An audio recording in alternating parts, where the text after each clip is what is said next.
Hi this doctor இன்னைக்கு என்ன பார்க்க போறோம் அப்படின்னு பார்த்தீங்கன்னா, விமன் நிறைய பேர் இந்த சம்மர் சீசன்ல காமனாக ஃபேஸ் பண்ற ஒரு ஸ்கின் ரேஷஸ், அது இன்டர்ட்ரிகோ அப்படின்னு சொல்லுவோம். அதாவது பிரெஸ்ட்டுக்கு கீழ்ப்பகுதி, அதே மாதிரி வந்து அண்டர் ஆர்ம் அந்த தொடைக்கு நடுவுல எங்கெல்லாம் ஸ்கின் மடங்குதோ, ஃபார் எக்ஸாம்பிள் இப்படி மடங்குது இல்லையா, இந்த மடங்குற இடம் எங்கெல்லாம் ஸ்கின் வந்து ஃபோல்ட் ஆகுதோ அந்த இடம்லாம் ஈரப்பதம் அதிகமாக இருக்கும். ஸோ அந்த மாதிரி இடத்த தான் இந்த பாக்டீரியல் ஃபங்கல் இன்ஃபெக்ஷன் வந்து ஈஸியாக வந்து வர மாதிரி இருக்கும். ஸோ இந்த ஸ்வெட் அதிகமாக ஆகிறதுனால வரக்கூடிய காமன் கண்டிஷன் தான் இந்த ஸ்கின் ரேஷஸ். இந்த ஸ்கின் ரேஷஸ்க்கு வந்து நம்ம என்ன பண்ணலாம் பார்த்தீங்கன்னா, முடிஞ்ச வரைக்கும் வந்து ரொம்ப நேரமாக அந்த ஸ்வெட்டான ட்ரெஸ்ஸே போட்டுட்டு இருக்க மாதிரி பார்க்காதீங்க, சேஞ்ச் பண்ணுற மாதிரி அதை பாருங்க. நெக்ஸ்ட் வந்து அதே மாதிரி காட்டன் வியராக யூஸ் பண்ணுங்க.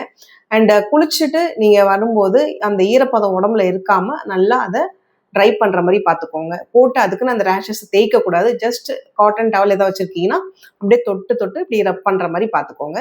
அண்ட் இது மட்டும் இல்லாமல் கேண்டிட் பவுடர் கூட நீங்கள் யூஸ் பண்ணலாம். இதெல்லாம் பண்ணி வந்து உங்களுக்கு வந்து அது கண்ட்ரோல் ஆகலை, அதிகமாக இருக்குது அப்படின்னா, ஸ்ப்ரெட் ஆகுற மாதிரி இருக்குது, இல்லை அதுலேருந்து தண்ணி வர மாதிரி இருக்குன்னா நீங்கள் வந்து இதுக்கு மெடிசன் எடுத்தாகணும். இதுக்கு ஹோமியோபதியில் பெஸ்ட் மெடிசன்ஸ் இருக்குது. ஃபார் எக்ஸாம்பிள் இப்போ கிராஃபைட்டிஸ் இருக்குது, அதே மாதிரி செப்பியா இருக்குது, ரெஸ்டாக்ஸ் இருக்குது, ஆர்சால், மெர்க்சால், இந்த மாதிரி நிறைய மெடிசன்ஸ் ஹோமியோபதியில் இருக்குது.